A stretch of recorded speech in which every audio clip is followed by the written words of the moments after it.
வணக்கம். நீங்களும் உங்கள் அன்பு குடும்பமும் வாழ்க வளமுடன். ஒவ்வொரு நாளையும் நேர்மறையான எண்ணங்களோடு துவக்குவோம்.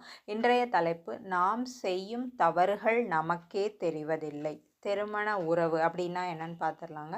இருவர் உள்ளம் ஒன்றுபட்டு உலகில் நம்ம சந்தோஷமாக வாழணும் அப்படின்ட்டு எண்ணத்தால் ஒப்புக்கொண்டு செயலில் ஒருவர் மற்றவருக்காக உடல், பொருள், ஆற்றல் எல்லாத்தையுமே அர்ப்பணித்து நிற்கின்ற நிலை தாங்க திருமண உறவு. ஆனால் இன்னைக்கு திருமணம் அப்படிங்கிற அந்த உறவு பார்த்திங்கன்னா, ஒருவரை ஒருவர் சபித்து கொள்ள வழங்கப்பெறும் உரிமை சீட்டு அப்படிங்கிற ஒரு தவறான எண்ணம் இருந்து வருதுங்க. கணவன் மனைவி நட்பு ரொம்ப ஒரு மதிப்புமிக்க உறவு. இருவருமே நல்லா எல்லா துறைகளிலும் வெற்றியும் உயர்வும் அடையணும் அப்படின்னா இந்த நட்பினுடைய பாதுகாப்பு ரொம்ப ரொம்ப அவசியங்க. தம்பதிகள் அப்படின்னாலே மனம் ஒத்த நட்பின் மூலம் நமக்கு கிடைக்கின்ற அந்த உறவுனால கிடைக்கின்ற வாழ்க்கை வசதிகளையும் இன்பங்களையும் பார்த்திங்கன்னா வேற எந்த வழியிலையுமே நம்மளாலவே பெற்றிடவே முடியாதான். ஏன்னா கணவன் மனைவி உறவுனால கிடைக்கின்ற சிறப்பு அவ்வளோ ஒரு சிறப்பானது. வாழ்க்கை முழுவதும் வரக்கூடிய ஒரு உறவு, உதவக்கூடிய ஒரு உறவு, ஒரு நட்பு எது அப்படின்னு பார்த்தோன்னா கணவன் மனைவி நட்பு தான். ஆனால் இன்னைக்கு குடும்பங்களில் நிறைய பிரச்சனைகள், விபத்துக்கள், உடலில், மனசில் நிறைய கோளாறுகள் குடும்பங்களில் வருது அப்படின்னா என்னன்னு பார்த்தீங்கன்னா சரியான புரிதல் இல்லை. ஏன்னா புரிதல் தான் ஞானம். அந்த புரிதல் குறைவாக இருக்கும் பொழுது தான் பிரச்சனைகள் வருது. நாம் மாறுவோம், மாற முயற்சிப்போம்.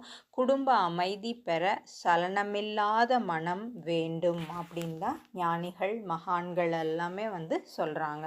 சில இடங்களில் பார்த்தீங்கன்னா அவங்களுக்கு நான் நல்லதை தான் செய்தேன், அவங்க அதை புரிஞ்சுக்கலை, எதையோ அப்படி இந்த மாதிரிலாம் பேசி நம்ம நிறைய இடங்களில் எடக்கு மடக்க மாட்டிக்கிட்டுருவோம். ஆனால் உண்மை தத்துவம்னு பார்த்தீங்கன்னா இந்த உலகத்தில் யாரையும் நம்மால் எளிதாக மாற்றிவிட முடியவே முடியாதுங்க.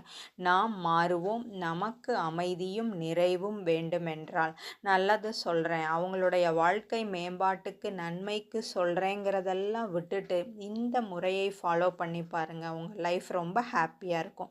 பிறருடைய விருப்பத்தை நல்லா கூர்ந்து உணர்தல் சொல்லுவாங்களே, அவங்க என்ன விரும்புகிறாங்க அப்படின்னு பார்த்துட்டு நம்மளுடைய விருப்பத்தை, நம்மளுடைய செயலை நம்ம என்ன பண்ணுங்க, பக்குவப்படுத்தி கொண்டோமே ஆனால் அதுதாங்க இனிமை, அதுவே நம்முடைய கடமை, அதுவே அன்பு. நம்மளுடைய இல்லத்தில் அன்பு ஊற்று பெருகும். இந்த மாதிரி பிறருடைய விருப்பத்தை கூர்ந்து உணர்ந்து அவர்களோடு ஒத்தும் உதவியும் போகும் பொழுது நம் இல்லம் அன்பு இல்லமாக மாறும். ஒழுக்கத்தால் உலகையே நட்பாக்கி கொள்ளலாம் அப்படின்னா என்னென்னா, உலகமே நமக்கு நட்பாக கிடச்சிச்சுன்னா எவ்வளோ சந்தோஷமாக இருக்குங்க. அந்த ஒழுக்கம் என்னென்னா, நம்ம யாரையும் கஷ்டப்படுத்தக்கூடாது. ஒரு வார்த்தை நாம் பேசினாலும் திரு வார்த்தையாக பேச வேண்டும். அப்படியெல்லாம் எனக்கு பேச வராதே அப்படின்னு நீங்கள் நினச்சிங்க அப்படின்னா மௌனமாக இருந்து பழகுங்கள். மௌனம் கலக நாஸ்தின்னு சொல்லுவாங்க இல்லையா. வாய் இந்த நாக்கையும் வாயையும் வச்சுட்டு நம்ம பேசக்கூடாததெல்லாம் பேசி நிறைய இடத்துல பிரச்சனைகளில் நாம் மாட்டிக்கிறோம். கவனமாக பேசுவோம். நம் வாழ்க்கையின் தரம் உயரும். துன்பப்படுறாங்களா, உங்களால் முடிந்த உதவிகளை செய்யுங்கள். முதலில் அந்த நட்பு குடும்பத்தில் விரியட்டும். பிறகு விரிந்து அது ஊர், நாடு அந்த அளவுக்கு விரியும் பொழுது அது சிறப்பாக அமையும். விழிப்போடு இருப்போம். தவறுகளை உணர்ந்து மாற்றிக்கொள்வோம். எதிர்பார்த்தல் இன்று எல்லோரிடமும் நிறைய இருக்குதுங்க. கண்டுபிடிங்க, அதை மாற்றிக்கொள்ளுங்கள். எங்கெங்கெல்லாம் நாம் எதிர்பார்க்கிறோமோ அங்கெல்லாம் நாம் ஏமாறுகின்றோம்.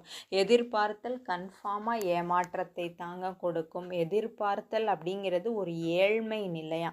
அதை நம்ம தாண்டி வருவோம். எப்போதும் நம்ம வாழ்க்கை பார்த்திங்கன்னா வளம் நிறைந்த மனநிறைவோடு இருக்கும். கவலை அப்படிங்கிறத நம்ம வெற்றியாக நம்ம வாழ்க்கையில் மாற்றிக்கொள்ளணுங்க. கவலைப்படுறவங்கள பார்த்து நம்ம சொல்லுவோம், கவலைப்படாத, அது கவலைப்பட்டால் உனக்கு உடலும் மனசும் தான் கெட்டு போயிடும் அப்படின்னு நாம் சொல்லுவோம்.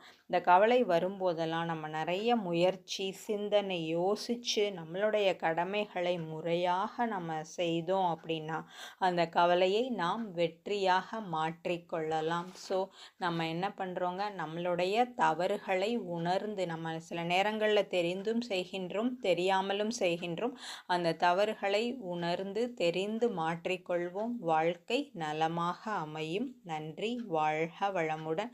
ஒவ்வொரு நாளும் இரவு படுக்கும் பொழுதும் நேர்மறையான எண்ணங்களோடு உறக்கத்திற்கு செல்வோம். ஆழ்ந்த உறக்கம் கிட்டும். வாழ்க வளமுடன். வாழ்க வளமுடன்.